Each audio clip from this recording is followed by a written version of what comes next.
growing luminous. On the mystic path, we create our own light. And at first, we struggle blind and baffled, seeing nothing, hearing nothing, unable to think, unable to imagine.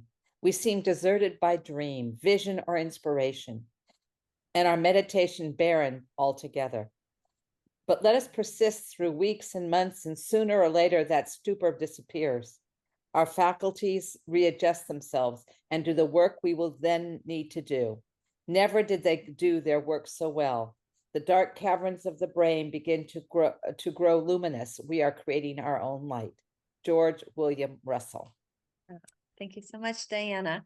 And that's from the backside of the Still and Moving Center Almanac for this year, with our theme for the year of Light on the Path. Welcome everyone to Gems from the Wisdom Traditions, a conversation circle sponsored by Still and Moving Center every Saturday, often with the exception of on the weekend of Diwali. So that's coming up in late October, and then we have a dress rehearsal on the Saturday, and then we use the Sunday performance as our Gems from the Wisdom Traditions presentation. So other than that, we're pretty much here every Saturday. This week, we're taking up as kind of a follow-up on 2 weeks ago when we had the religion of responsibility. This week, we're taking up the science of spirituality, which I think to some degree that quote by George William Russell was actually referring to. Is what is the scientific process by which we can, light up the caverns of the brain with meditation? We're very fortunate to have with us someone who has given a great deal of thought to spirituality from many, many, many different traditions. He's an artist and an architect. He operates both right and left sides of his brain really excellently well. He's a frequent speaker here at the Still Moving Center Gems, and I so warmly welcome Kirk Gradine for the topic of the science of spirituality, which he's going to address us to from the perspective of the Pythagorean tradition of ancient Greece. Thank you, Renee, and hello, everyone. It's great to see you all and to have the chance to be presenting again. I'm going to share my screen because I do have a slideshow today. And I've, over the last, 8 or 10 years, I've given a number of talks on Pythagoras and the Pythagorean tradition, the golden verses of Pythagoras. I've looked at it from so many different dimensions. So I have a lot of material, but today I'm going to just try and present a short kind of synopsis of his life, along with a few points about what I understand to be the science of spirituality. And I'd say that probably just about everything I know, I'm not getting my slideshow to move forward here. There we go. About spiritual science, if I do understand anything about it, it is due to primarily 3 teachers, and that is H.P. Blavatsky, W.Q. Judge, and Raghavan Iyer. And based on their teachings, I'm confident in offering a few propositions for you to consider today as an opening to this theme. The first is that the science of spirituality is a distinct, precise, and universal body of knowledge, though far more is unknown about it than is known. Every aspect involves the operation of natural laws. That's what makes it a science, operating to a very great extent on unseen planes. Secondly, the faculties that are needed to directly experience and apprehend the truths and the laws of this science are dormant in most of us. That is, we reside in relative states of ignorance and blindness. largely due to past misuse of those faculties, and therefore moral, mental, and spiritual self-reform is required in order to even approach the threshold. Third, the laws and truths of spirituality have been tested and proven in every department of nature by sages, adepts, and seers who constitute a single living universal brotherhood. Such beings live in every age, continuously watch over humanity, and compassionately preserve and protect it, the science on behalf of all beings. The most well-known of the representatives were Buddha, Krishna, and Jesus, Lao Tzu, and Confucius, and many, many others, all of whom had both a public or exoteric teaching and a private or esoteric science. And secrecy in regards to the science was considered essential because true knowledge includes the wielding of tremendous forces that can both harm and heal both an individual person and other persons who are subject to them. And finally, the fourth, Pythagoras was one such adept, among the greatest known to Western history, who named the path to the science Philosophia, the love of wisdom, or alternatively translated as the wisdom of love. Some scholars consider Pythagoras to be the father of both Western science and philosophy, but his profound impact, still with us today, spans all aspects of spirituality and culture, including the arts, the sciences, and music. So on another day, perhaps this year, I'll have a chance to talk with you more specifically about what is regarded as Pythagorean teaching. But today, as I mentioned, we're going to talk about his life. And primarily, I'm going to be drawing from a work by Iamblichus, who was a Syrian Neoplatonist who lived in the 3rd century of the Common Era, which is roughly 700 years after Pythagoras. But his biography is based upon several earlier biographies that are no longer available to us. No circle can be drawn without a center point. So that is where we begin, the sacred omphalos of the oracle at Delphi, the most important shrine in all of ancient Greece, revered throughout antiquity as being the metaphorical center of the cosmos. People came from all over Greece and beyond to Delphi for divine guidance, to have to have their ailments healed and deepest questions regarding fate and future answered by Pythia, who was the name given to the priestess, the oracle at Apollo, or this is shrine to Apollo. And it was here that the future father of Pythagoras, a man named Nicarchus, he was visiting Delphi on a business trip and decided to consult the oracle regarding how the sea voyage home would go for him and his crew. And but much to his surprise and delight, the priestess of Apollo revealed that his wife was new with child, who was not with him. She had remained at home on this trip, and that she would present him with a son who would surpass all others in beauty and wisdom, and that he would, quote, be of the greatest advantage to the human race, unquote. In honor of this prophecy, Nicarchus not only chose the name Pythagoras, but also changed his wife's name to Pythias, and both names referring to the sacred python, revered throughout the Mediterranean in ancient times as a messenger of divine wisdom and immortality. Pythagoras was thus born in 570 BC on the island of Samos in the North Aegean Sea. Given the oracle's prediction, Nicarchus took care that his son should enjoy the best possible education, including study under those teachers considered illustrious for their wisdom in sacred matters. And even as a youth, says Iamblichus, Pythagoras possessed a manner quote, adorned by piety that was so venerable and his habits so temperate and wholesomely disciplined that he was honored by those who taught him and attracted the attention of all who saw and heard him speak. For, quote, an inimitable quiet marked all his words and actions. And he was thought by some to be the child of a god, in fact, and was given credit for being under divine inspiration.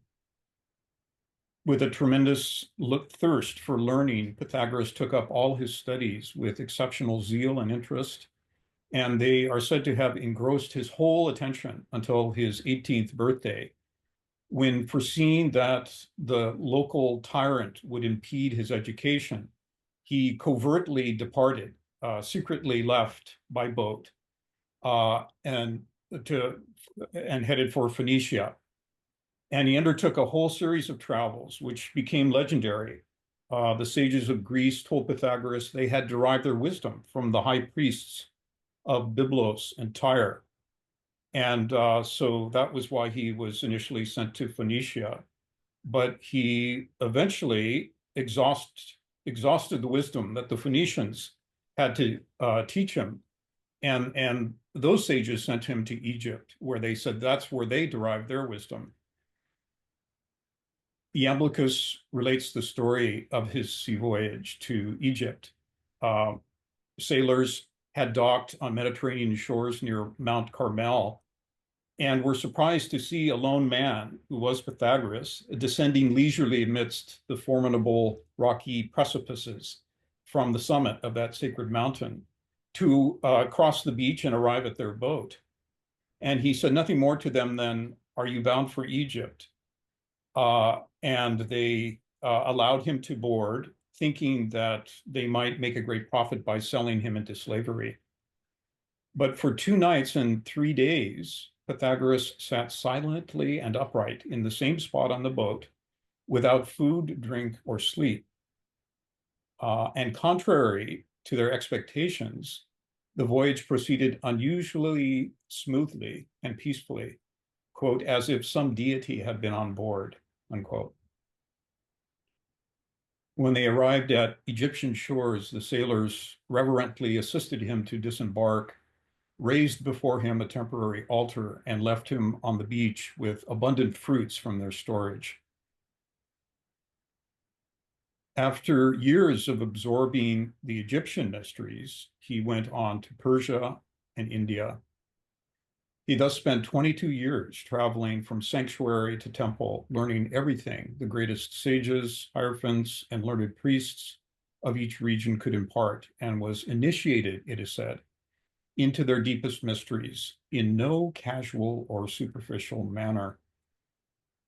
According to Porphyry, the Egyptians taught him geometry. The Phoenicians taught him numbers. The Chaldeans, astronomy. The Magi in Persia taught him the mysteries of light. By the Hebrews, he was instructed in numeric symbology and cosmology.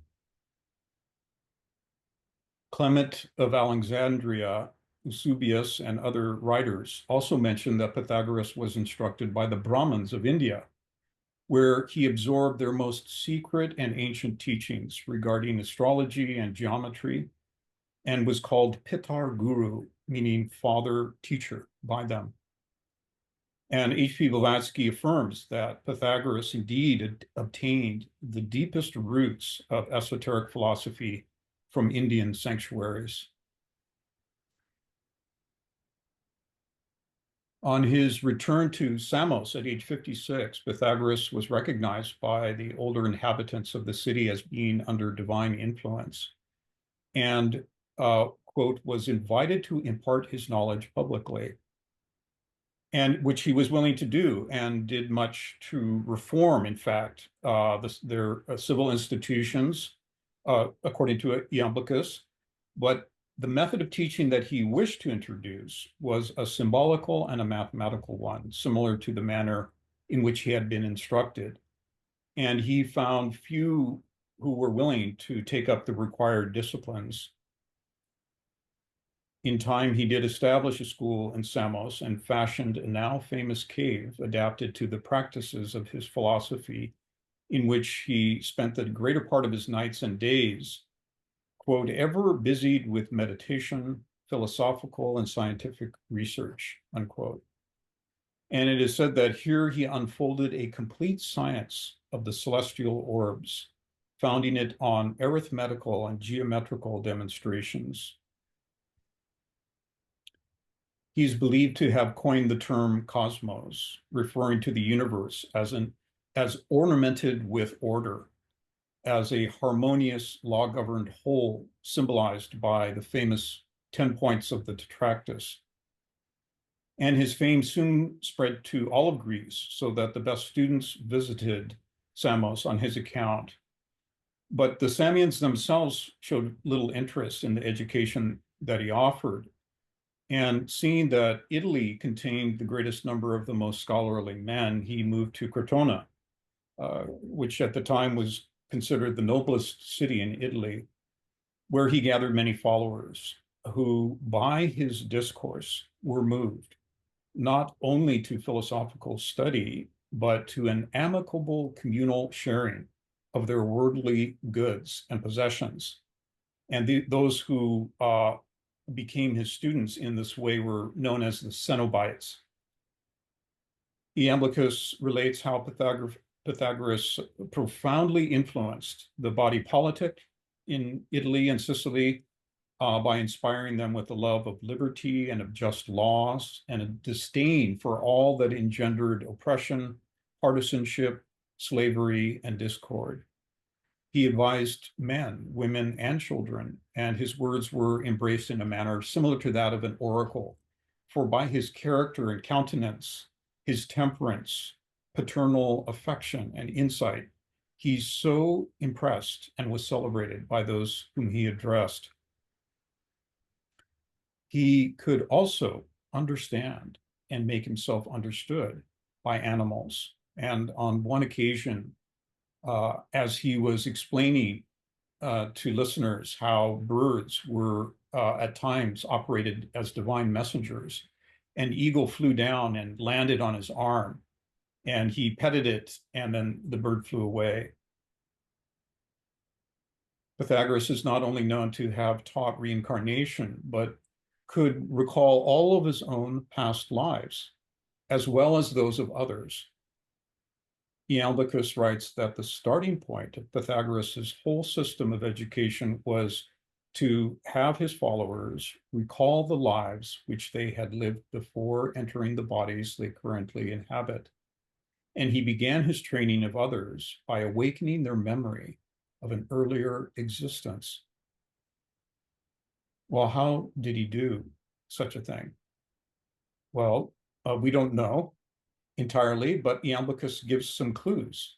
For one, he was apparently intimately familiar with the hidden capacities of speech and sound. Besides his own speech, which had a healing and an awakening capacity, he used music, voice and lyre, melodies and rhythms, by which he employed a certain ineffable quality as a form of psychic healing, as a remedy for the, quote, irrational and passional elements of the human psyche, such as sorrow, rage, and pity, absurd emulation and fear, and all various desires, angers, and appetites, unquote.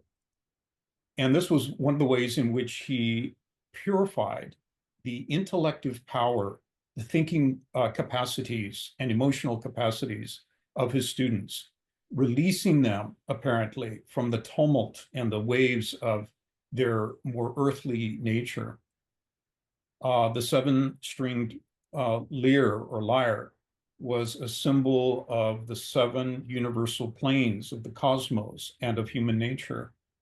And notes were demonstrated to correspond to numeric proportions, each akin to one of the harmonic choirs animating the hidden, invisible architecture of nature. And moreover, apparently, he could fix his intellect in these sublime symphonies of the world, he alone hearing and understanding the universal harmony and consonance of the spheres, that famous phrase, the music of the spheres, and the stars, it is said, that are moved through them and which produce a fuller and more intense melody than anything affected by mortal sounds.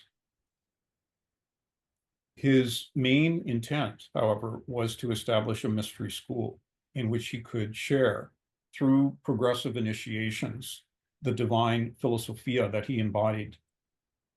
And the entrance to the school of Pythagoras involved several preparatory stages. To begin with, no one was accepted who had not already studied the quadrivium of arithmetic, astronomy, geometry, and music, considered the 4 divisions of mathematics. And even then, all who applied were not received for admission, quote, until Pythagoras had made a trial of them and judiciously examined them, unquote. And this included a careful observation of the manner in which they associated with their parents and relatives, their unseasonable laughter, their silence, and their speech, and when their speech was appropriate and when it was not appropriate. What their desires were, with whom they associated, and how they conversed, how they used their leisure time, and what were the subjects of their joys and griefs, etc. And apparently Pythagoras was a master of discernment and could determine the hidden features and karmic history of an individual's character by the external features and the inclinations of the person's bodily frame, so that he, just by seeing a person walk across the room, he knew the whole story. He knew the karmic history and the hidden character of that person. So he was not fooled by externals. And in addition to all this, vegetarianism was a precondition. The non-killing of animals, which was one of the traditional kind of sacrificial rites at that time, which he did not permit, along with nonviolence of all kinds and fraternal friendship, not only with one's peers, but with all persons and beings of whatever kind.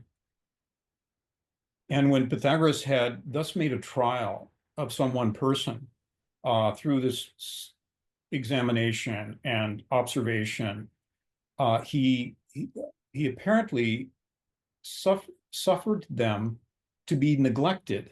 That is, the others were instructed to not pay any attention to them for 3 years, to test their love of learning and their spite for honors. And after this period came the famous 5 years of silence, where they were not allowed to speak when the school was assembled or in the presence of Pythagoras. This being because the subjugation of the tongue was considered the most difficult of all victories on the spiritual path. And it was also during this probationary time that the property of each aspirant was disposed of in common and was committed to the care of those who had been appointed for that purpose. And meanwhile, while under this scrutiny and trial, all aspirants were expected to adopt a series of other disciplines intended to produce, quote, a purification of the dianoetic, the discursive thinking and reasoning energy of the soul, unquote.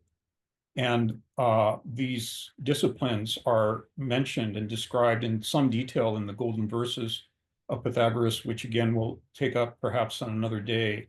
But they included things like daily self-study and self-reformation, patience in all things, contentment and non-judgmentalism, forethought and deliberation prior to action, the observance of justice and a sense of the sacred in all words and actions. And of course, along with this was this kind of what was being cultivated was a noumenal and synthetic understanding of sacred geometry as being inherent in the spiritual and moral order of both the visible and the invisible cosmos, pervading all things and all disciplines that were cultivated. And famously, the Pythagorean understanding of number, which at the time, of course, there were no numerals as we're used to thinking of them. So when a number was primarily associated with a geometrical figure or aspect, and that it was never simply a sign or token used to denote a static quantity, that it was qualitative and generative, considered to be representative of the creative, underlying creative essences behind nature, and rich with layers of symbolic meaning. Numbers were living realities associated with invisible hierarchies, functioning sacrificially as the source and the root of all things. And it was through this kind of cultivation of the sense of this, mathematical precision and order underlying the cosmos that was meant to recover the lost knowledge that was inherent in the soul of the person who was engaged in that discipline. So it was not something external. It was like an internal awakening that was occurring. And those creative capacities, of course, were inherent in the soul to be a part of what was being awakened in the process. All such studies, along with meditation, were to be undertaken with an inexhaustible avidity, that is, extreme enthusiasm and energy, that an intemperate nature would not be able to accomplish or endure. So there was those who, it would just be too much, and they would naturally drop out of their own accord. But it was only in this manner, according to Pythagoras, that the corporeal passions, which normally have their uncontrolled and fixed abode within us, are removed by, quote, fire and sword and all the machines of discipline. And thereby the reasoning power, the reasoning faculty is eventually liberated from all such mighty evils, and made mild and benevolent and tranquil and sustained and elevated. And that that through the cultivation of these inner capacities and virtues, as Hierocles says in the Golden Verses, that it is that which awakens and leads us to the light of truth, to friendship and converse with the gods. I think, let's see, it's 3:30 right now. I'm just going to mention that as a closing point, there were many who applied to Pythagoras to enter the school who were not accepted for one reason or another. And that was risky, of course, because people would get insulted by it, and want to, and there was actually a kind of a whole reaction against the school of Pythagoras that occurred near the end of his life. And in fact, one of the candidates was a man named Cylon of Cretonia, who was a citizen that renowned for his wealth. And he, as an older man, he sought to be accepted to the school and was rejected. And because of that rejection, he and his friends got together and sought out Pythagoreans and Pythagoras himself and slayed them. But those who were not discovered were retired deeper into secrecy in order to preserve and pass to future generations some portion of what they had been taught, fearing that, according to Iamblichus, that the name of philosophy and its true meaning and essence and teaching should be lost to mankind. And so they made a collection, apparently, of teachings, symbols, and commentaries, and attempted to preserve them. And they later emerged, because they were kept secret during the century that Pythagoras lived, and even the one that followed. They only started to emerge centuries later, and that's another whole long story, which we won't go into today. So we'll close with that. Oh, thank you so much, Kirk. It might take some of us a little bit of time to absorb some of that marvelous, marvelous presentation. And oh, Kirk, you just I couldn't tell whether you were reading it or speaking it spontaneously, but it flowed out so beautifully. Just want to just really compliment you for how seamless that presentation was. And you spoke in your presentation about the importance of the use of speech. And I think you gave us a wonderful exemplification of how to use speech in a very elevated and informative manner that speaks to the soul. So I just want to start by thanking you for that. Thank you, Renee. Yeah. It's a bit overwhelming if you're not familiar with the material. So I can appreciate that. It is a lot to take in. Yeah, it absolutely is. Well, with our topic of the science of spirituality, and we can tell that there was a lot of science, and he's, as you said, considered to be the father of modern science as well as modern philosophy in the West.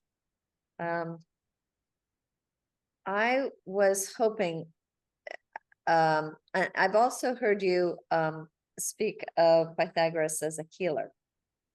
Mm-hmm. You didn't, I know, have a chance to go into today, but I was wondering whether we could talk, and this may be as a group, because each of us in our own ways, I think of as healers, of is there, and how could we think about spiritual health and the science of spiritual health, which I think he very much was training us in. Not just physical health, but spiritual health or wholeness. It was something that it seems to me, he was very, very much engaged in. Like, you know, he had physical disciplines, such as vegetarianism. He definitely had a lot of mental disciplines, but they also touched on the heart. I mean, anytime you're speaking of music, for example, you're definitely speaking to the heart quality as well as those mental qualities. And wholeness seems to have to do with that whole human being. And then the whole, you know, the health of the soul. So I wondered if I could lead that in as a question to folks here. Any ideas on this science of spiritual health?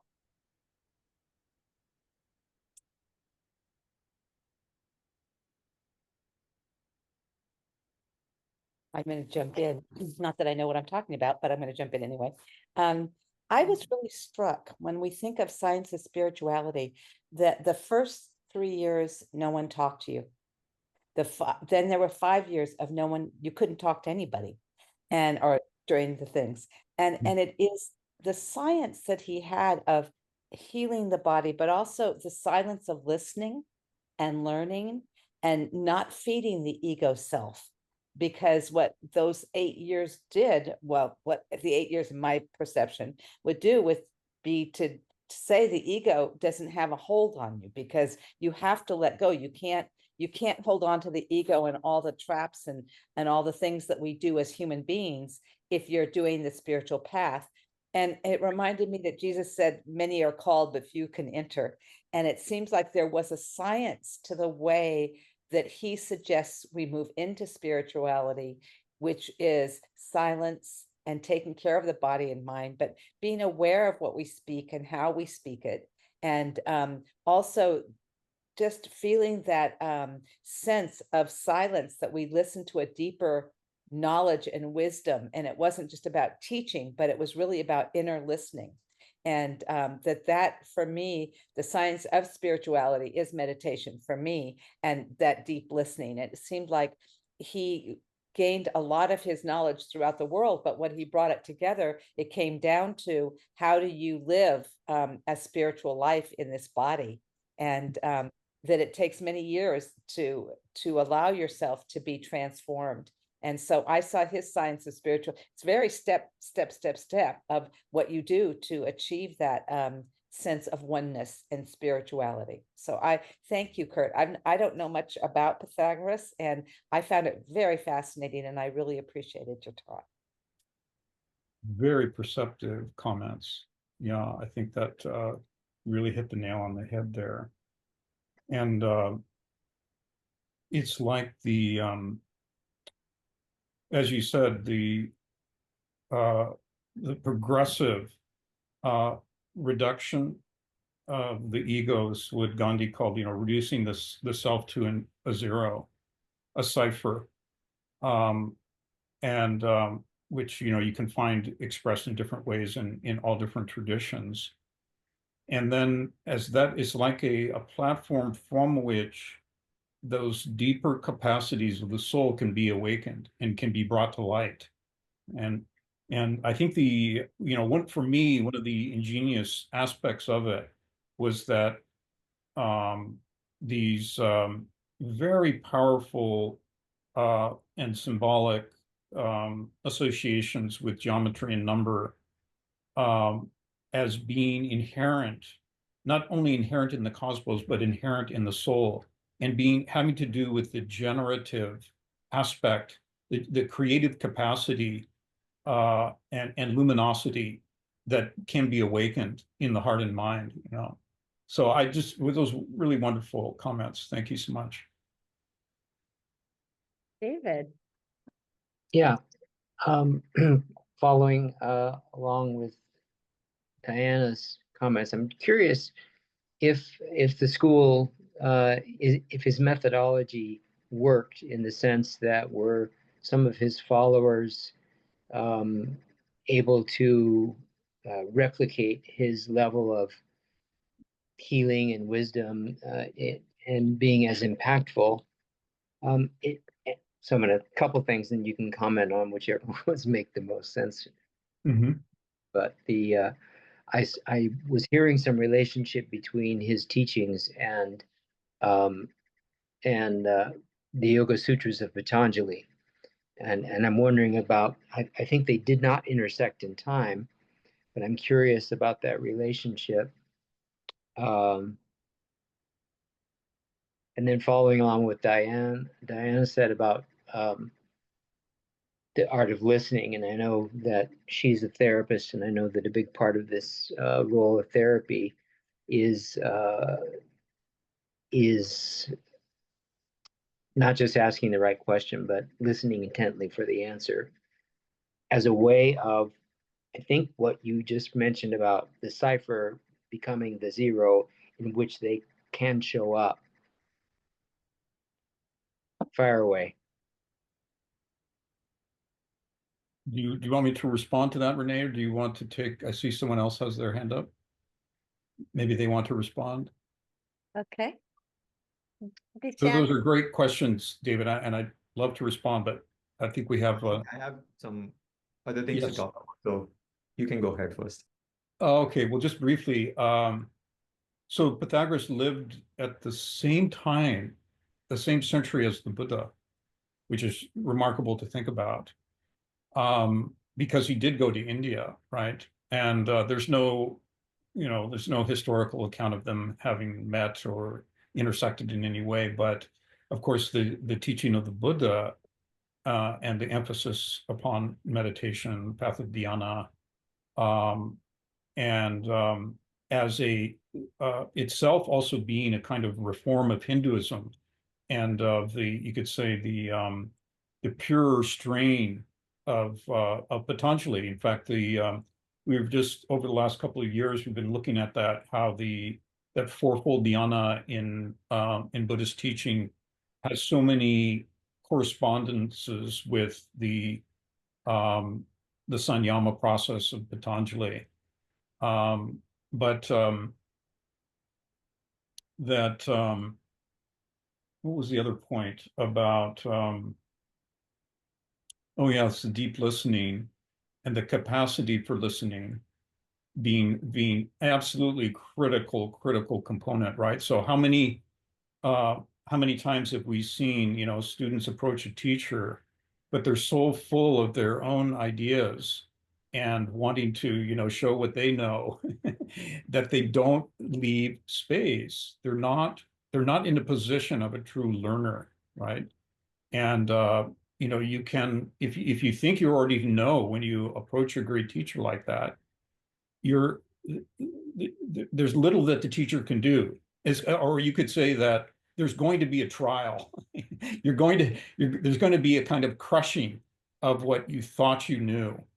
I think this is, the story that we see again and again with great spiritual teachers is they come as reformers because, a teaching is given, people try to apply it, it gets misapplied, it gets misunderstood, and over time corrupted and inverted. So it's true of Jesus, it's true of the Buddha, that they were upsetting the apple cart that people thought was wisdom, what they thought was truth, what they thought was spirituality was not, was off track, was off kilter, that they and that they were there to reform at every level.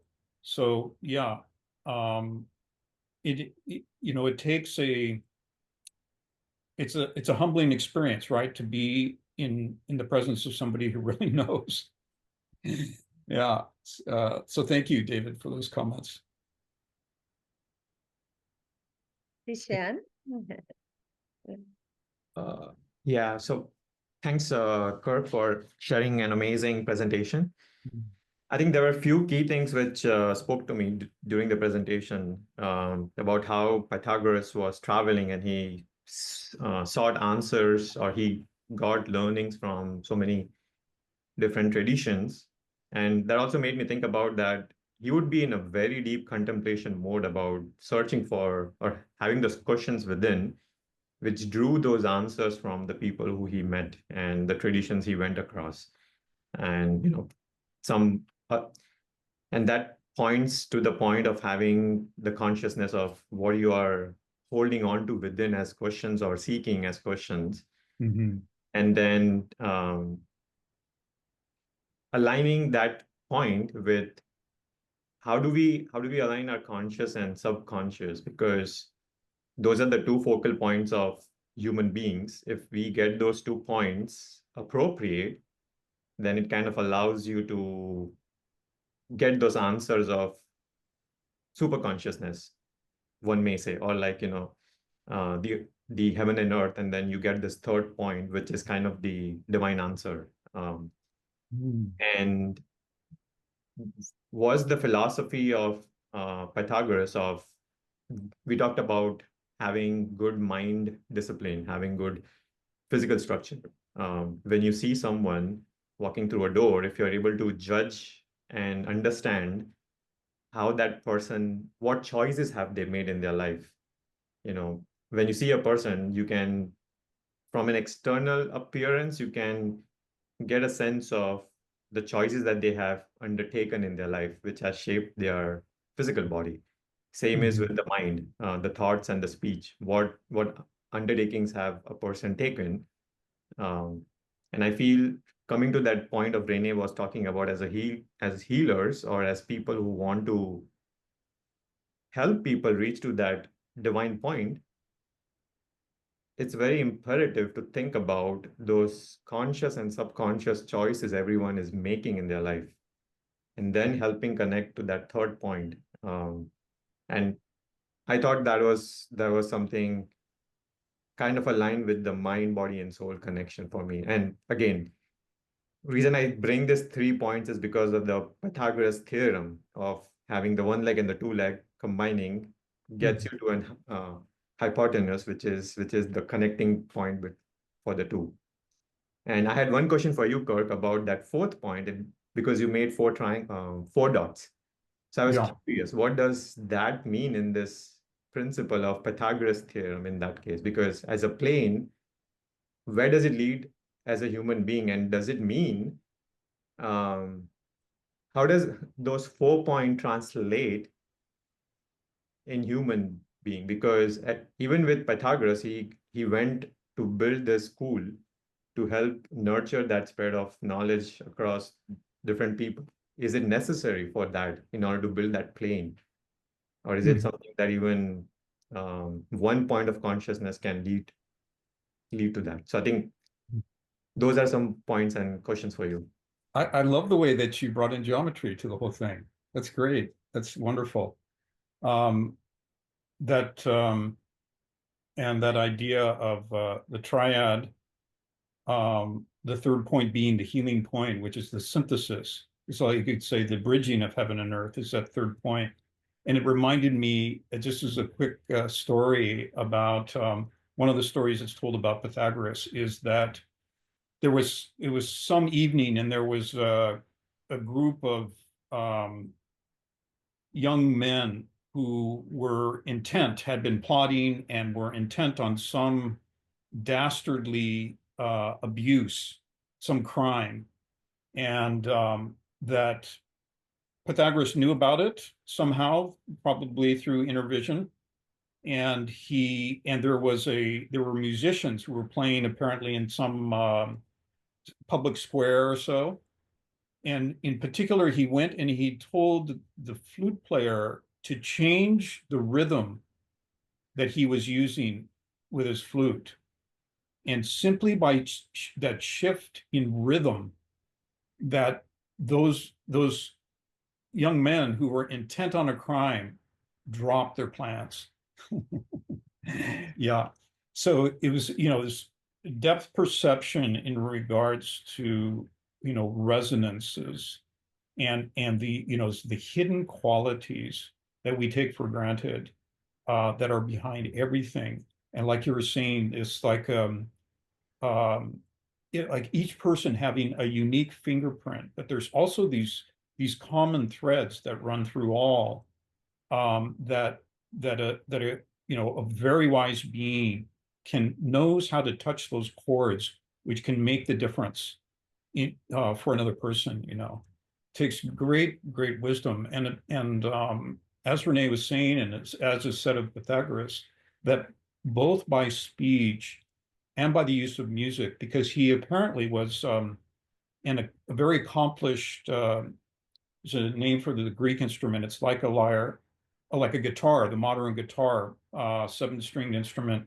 But and that it was very common for people to be able to play it. But he had such a facility with it, and probably in combination with mantras, that when one of the other things that's said about him is that he would help prepare his students for sleep and upon awakening through the use of music and of sound, because that there was such a treasure to be garnered if consciousness was properly centered and calm and not immediately subject to earthly frustrations and travails, but could be brought into a deeper level, that it would be more receptive to those spiritual teachings that naturally arise through deep sleep, and so that their dreams would have a greater potency to them as well.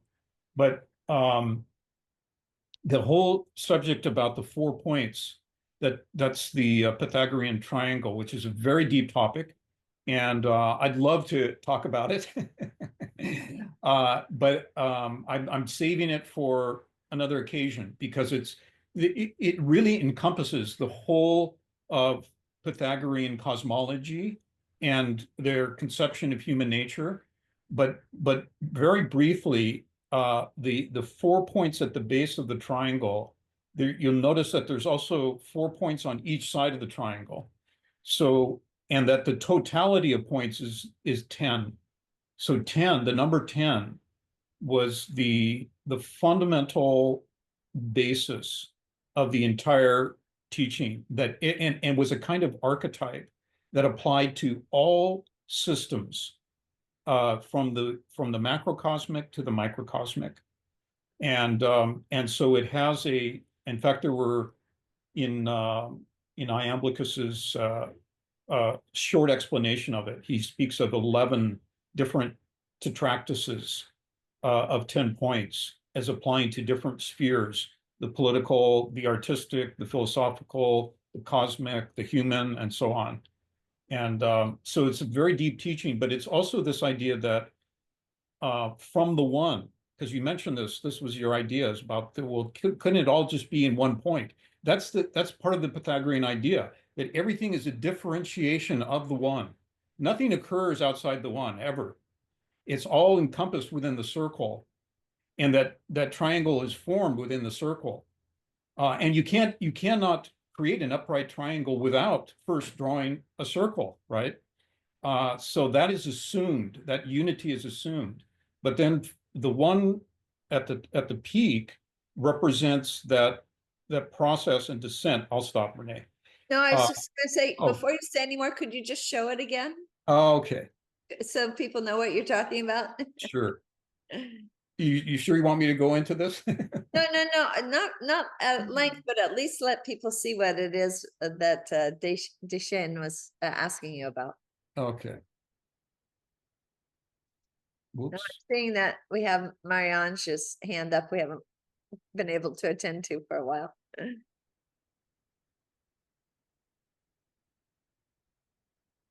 I think it's on the book cover, maybe most easily accessible. Well, it's right at the beginning too. Let's see, it's the first Cool. slide too. There. Yeah, so here's the 10 points here.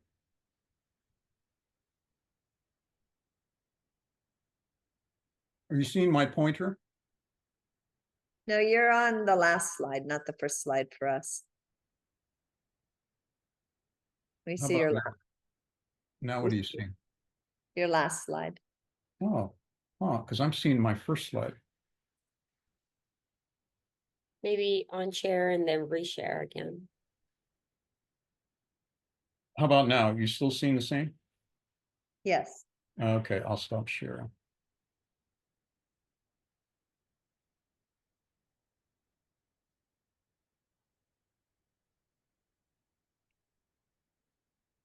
It's quite a study for meditation, this Pythagorean decade. Are you seeing it now? Yeah. The 10 points? Yes. Yeah. Yes. So this is the 10 pointed tetractys, which is the tetrad refers to 4. So it's both 4 and 10 in that sense, right? And it's in very simply, it represents the differentiation, the process of sacrificial descent from the one, which you could think of the topmost point as being the one, becoming 2, which is you need 2 in order to have a line. You need 2 points in order to have a line, right? So you start with the point, 2 gives you the line, 3 points gives you a surface, gives you a triangle, and 4 points gives you a solid, right? Because if you draw a 4th point outside the plane of the triangle, you get 4 triangles connected, and so you get a solid.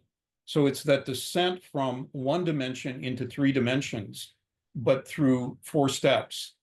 So this is a whole, and there's also the Pythagorean monochord and its subdivision by notes, which goes by very similar numeric subdivision, in which you get the first 4 notes of the 7 chords of the diatonic scale.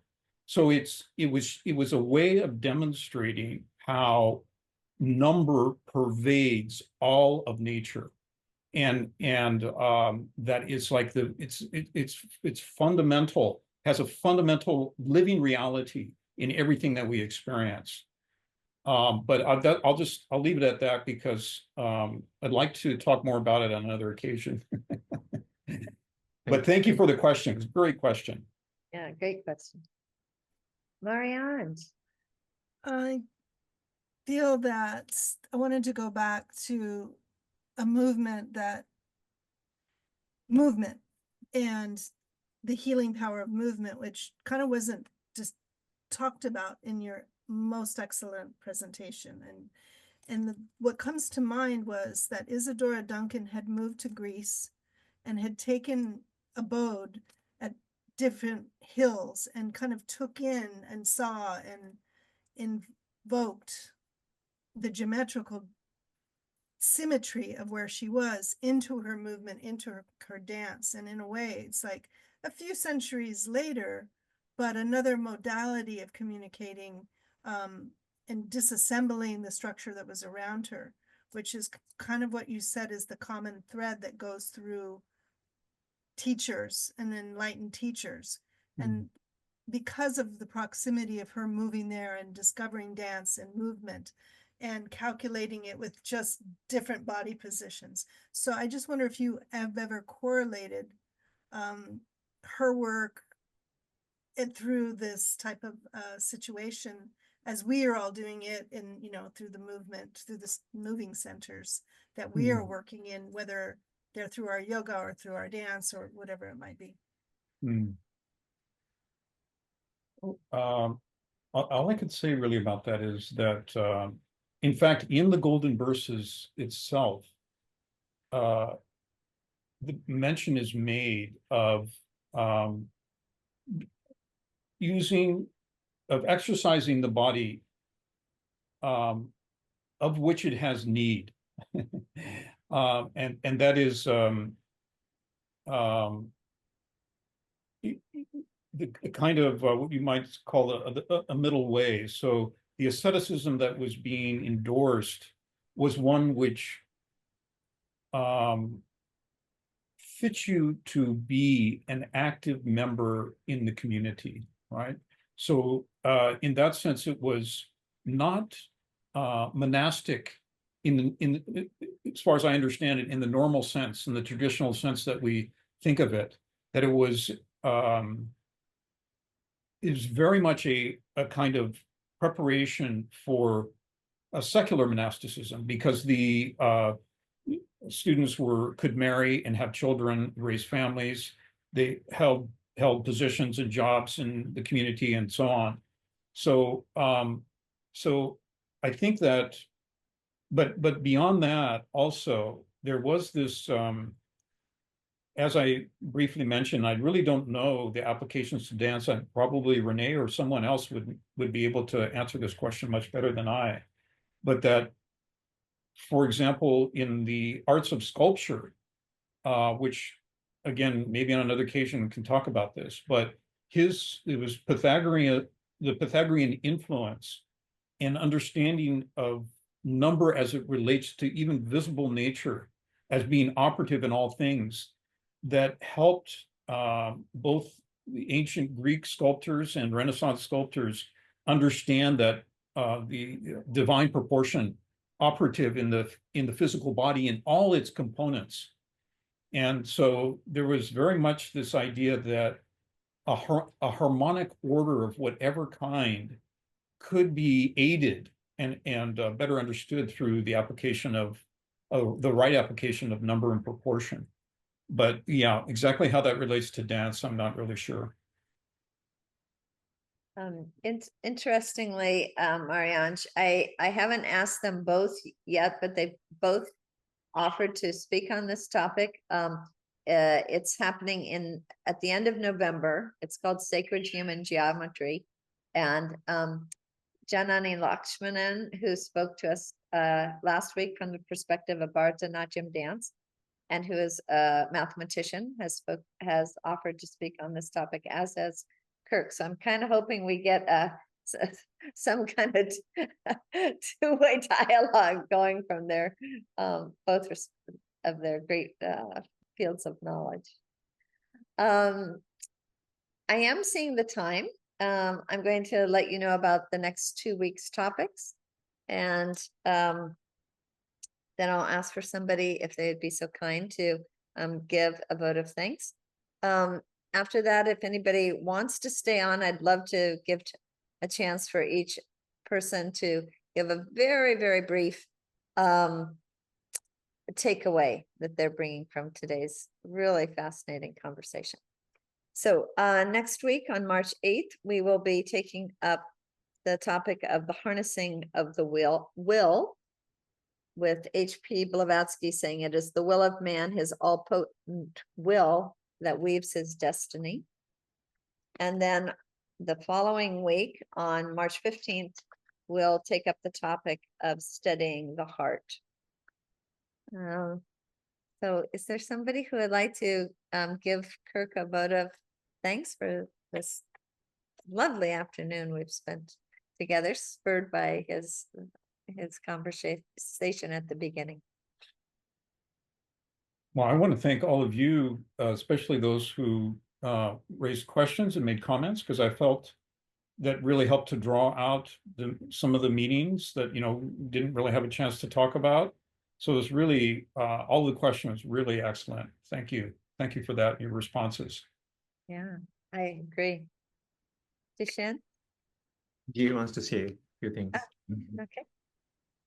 Thank you so much, Kirk, for your superfluous and just wonderful storytelling and sharing of this knowledge. I know that we just scratched the surface of it, and I just found myself in such deep contemplation as you were sharing about this sage that walked and learned around the earth.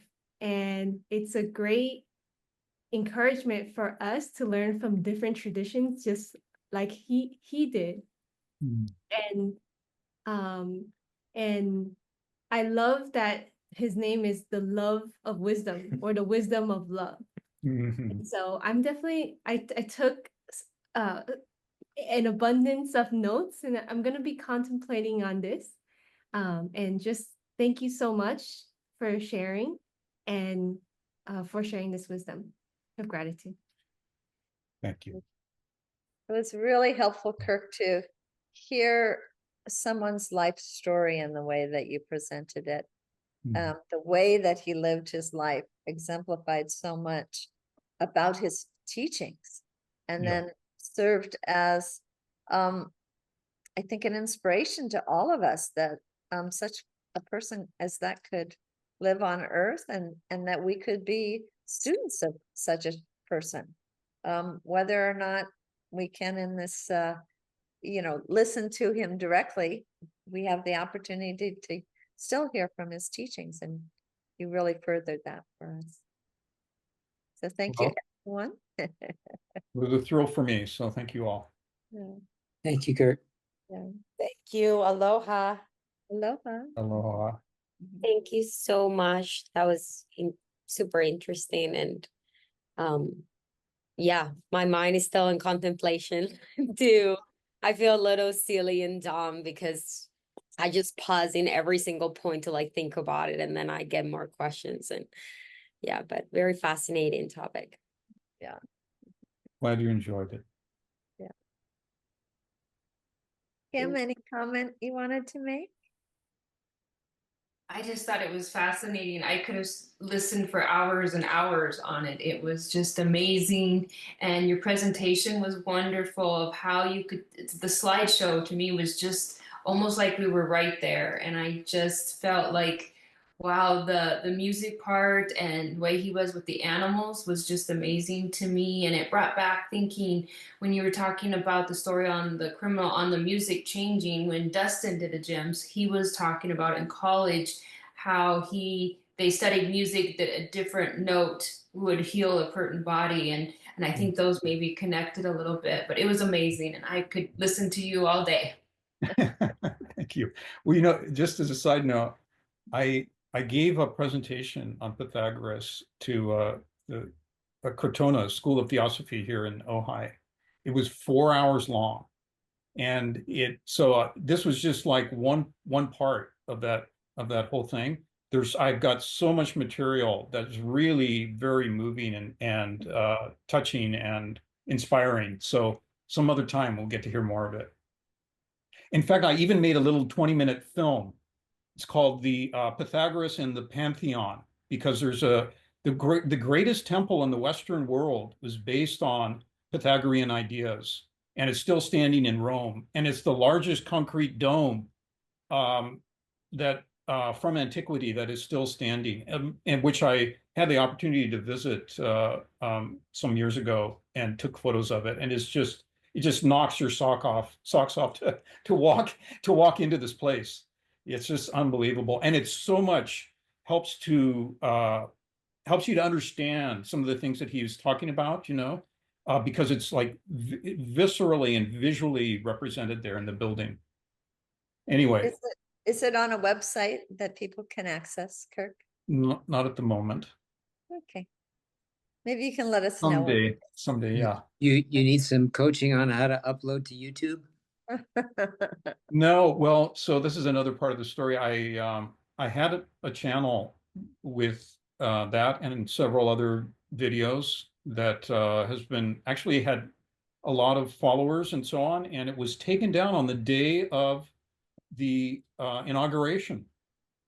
YouTube took it down, and I still haven't figured out why. I appealed it. They said that I was in violation, but they couldn't give me a single example of what was in violation. And yeah, so I still don't know. So it was very disappointing to me, because it was getting like daily views. It had over 1,400 followers, and was had some really popular videos on there. And yeah, so it'll have a rebirth at some point. Well, the Still and Moving Center YouTube channel has a gems component to it. And one of the earliest gems is one that Kirk gave us, and he was telling the story of the life of the Buddha. It's still one of my favorite gems presentations of all times. And I think you could also see it if you go to the gems page of the Still and Moving Center website, not the YouTube channel, but if you go to the gems page, all of the talks are listed in order from the beginning. And I believe there's a specific link that you could get to about the Buddha, and it will say Kirk Verdeen, and it will talk about some topic referring to Buddhism. So you could listen to more storytelling about a biography of a remarkable teacher. Thank you. There's been some great things written about Pythagoras and his influence, both, in ancient Greece, and then how it was a whole rebirth of interest in the Renaissance. And David's question about, did the school continue? Were there disciples or students of Pythagoras that kind of emerged with similar capacities that Pythagoras himself represented? And the answer is yes. In fact, Iamblichus himself is considered to have been a very great sage with a knowledge of hidden dimensions of nature, and a great healer himself, and also great, purity, moral purity of life, and so on. So yeah, there's many examples, and that's part of the fascination of it, as how it unfolded in the centuries after, where it seemed like the school had been destroyed, but no, it went underground and then emerged, through the centuries. Yeah, it's amazing. And he's the teacher of Socrates and Plato. And then what is the oath that is taken by doctors? Hippocratic oath. Mm-hmm. Hippocrates, the healer, was a student of Pythagorean thought as well. That's right. And in fact, Plotinus and Plato were considered to be the foremost students of Pythagoras. And the whole Platonic teaching is said to be a kind of reformulation or restatement of Pythagorean teaching. So yeah, but in a different way. So that was a great point that David made, a great question, also that a lot could be said about, and I didn't really comment on. So thanks for bringing that up. Can't wait till you come again, Kirk. And everybody. Thank you so much. Thanks. So are we staying on for a minute to, Oh, do you want to give your Or- takeaway, please? or takeaways, or just, Yes. if I could ask you to repeat that little bit about the cipher taking us to zero? Could you just restate that? Or the other one was about the greatest piece about being able to shut up. It's kind of how it got registered, sealing the lips, or how it went by so fast. Yeah, I don't remember exactly what I said, but Okay. it's an idea very familiar to me because it's found, for example, in The Voice of the Silence, which is a Buddhist text that's that I adore, Okay. where it talks about, makes a distinction between a solar and the lunar self. And the lunar self having to be with what we would call lower egotism, the personal ego, with all its likes and dislikes, and either being self defeating or self-aggrandizing, going after worldly ambitions, fame, etc., all those things all, that we all are all interested in, all the externals that we value, external earthly goals. All of those are kind of like encapsulated in that, what the Buddhists would call the skandhas. But the lunar is referred to as lunar self because it's that which is always fluctuating as the moon is, waxing and waning, whereas the solar element of the human nature is constant. And so Okay. in this, I'm sorry, I'm going into too much detail here, but the reason I brought it up is because in The Voice, it talks about being able to still the lunar form at will, developing that capacity where you recognize, oh, here it is. Here's the ego asserting itself. It's getting angry, it's getting overjubilant, it's being childish, whatever it is. It's seeking after some, impossible, purchase, or thinking that it's going to be happy by, if it has a different car or whatever it is. It's the ego, right? That is like the persistent enemy, really, of the solar, and ends up being the enemy of other people too. But in order for the solar to manifest, that lunar self has to be brought to a still. You have to gain the capacity to recognize when it's operating, and to bring it to a zero, to say, oh, okay, put it underfoot. So that's the symbol, one of the symbols of the meaning, as far as I understand it, of Shiva with his foot on the dwarf. Yes, the foot on the dwarf, right? That's the lunar lower self that has to be, recognized and put underfoot as needed, whenever needed. But then, the dwarf isn't dead, right? He's still there. He's looking up, the personality can become a reflection of the solar, but it has to be that pure lake where there aren't all the ripples of the lower ego, that pure, mirror of consciousness within then the solar that's innate within us.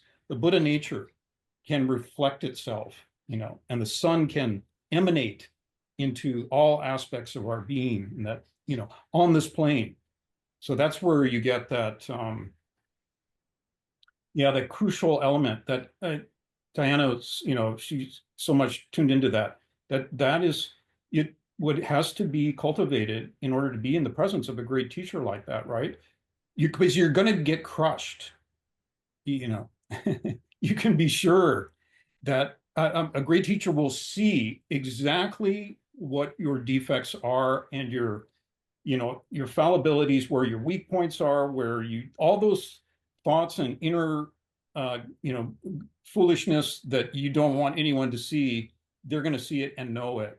and crush it, because that, and this is why it was so difficult, one can imagine, to be around Pythagoras or any great teacher like that, is because they see the shadow and they're not fooled by it, and they're doing you a favor by crushing it, but it's no fun, right? The ego doesn't want to be crushed, and so it's this progressive, awareness through silence, through self-examination. That's the day. This is the other thing that comes in the golden verses, which is so crucial, is the daily study of, that you review all thoughts and actions and words of the day before you go to sleep 3 times, according to the golden verses, 3 times.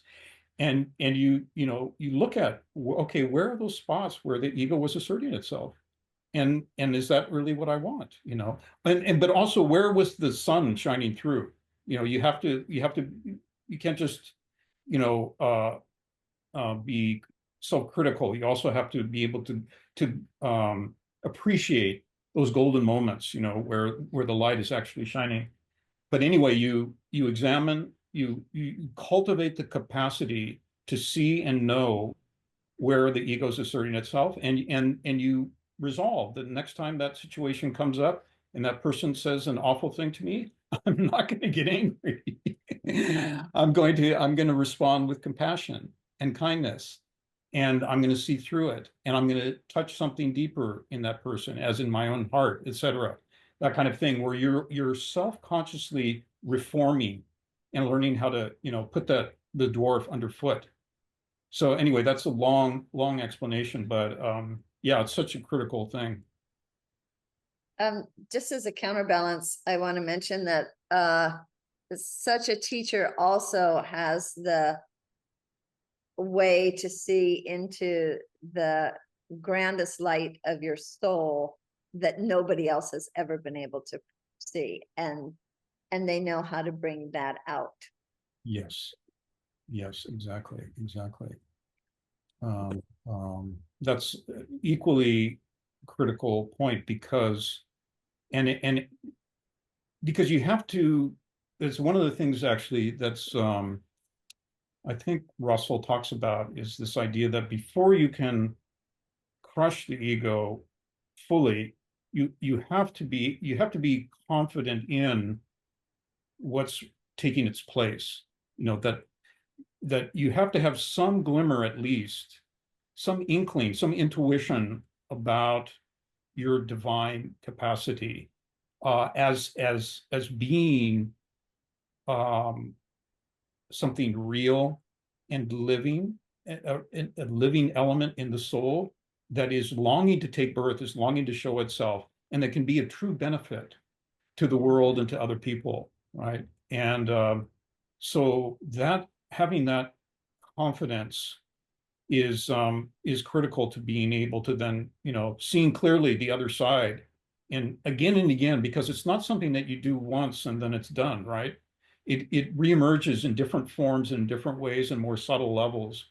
And on the spiritual path, apparently, it's something that you have to do again and again. And that gets more and more difficult. In fact, one of the things that I didn't mention right at the end there is that the reason that the conditions for entering this mystery school instruction, according to Blavatsky, is that you not only have to confront all the dark elements in your own nature, but you end up having to face the collectivity of adverse forces in the community and the nation to which you belong. So again, it's by progressive stages that you develop the strength and capacity to do this. But that is one of the trials that eventually emerges, for a person who is intent on awakening those higher capacities, is you have to have cultivated that capacity to just slay that aspect in yourself and in any being subject to it from that influence from the outside at all. Yeah, So fearlessness. Fearlessness, thank you. Yeah. That's why you get these, images, like even the Buddhist tradition of the bodhisattva who's got a flaming sword over his head. It's the weapon of compassion, right? That's the thing, is that the dorje in the Buddhist tradition, which it's a weapon. It's a lightning bolt, the thunderbolt, a diamond heart, but it's built of compassion. That's the inherent nature of it. It arises from that. So it's freeing us from all those lower egotistical things that hold us back from our true loving self emerging, and that wise self of ours too. Yeah. And by which we enter, the brotherhood that I mentioned at the beginning, of those beings who are already doing this, are already, ceaselessly aiding human evolution and of all creatures, the whole spiritual process of evolution going on our planet. There's beings who are already engaged in that and constantly engaged in it, and you enter into their company. So it's not something that, it becomes another, ego trip, because you lose that sense of being a separate self, right? That's part of the process. The sense of being a separate entity, myself and no other, a separate soul on a specific journey, that gets dissolved in that universal ocean of compassion that's full of living beings, right? It's not just a feeling, but they're living, ideating, functioning spiritual beings who are operating on that level always. And you become a part of it. At least as far as I understand it. I'd like to close by reading our quote for the week of the Science of Spirituality. This is by W.Q. Judge, whom you said was one of the 3 teachers who's helped you to understand Pythagoras. The kingly science and the kingly mystery is devotion to and study of the light which comes from within.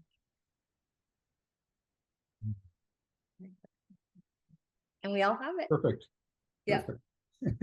Thank you, everyone. Thank you, Kirk. Thank you all.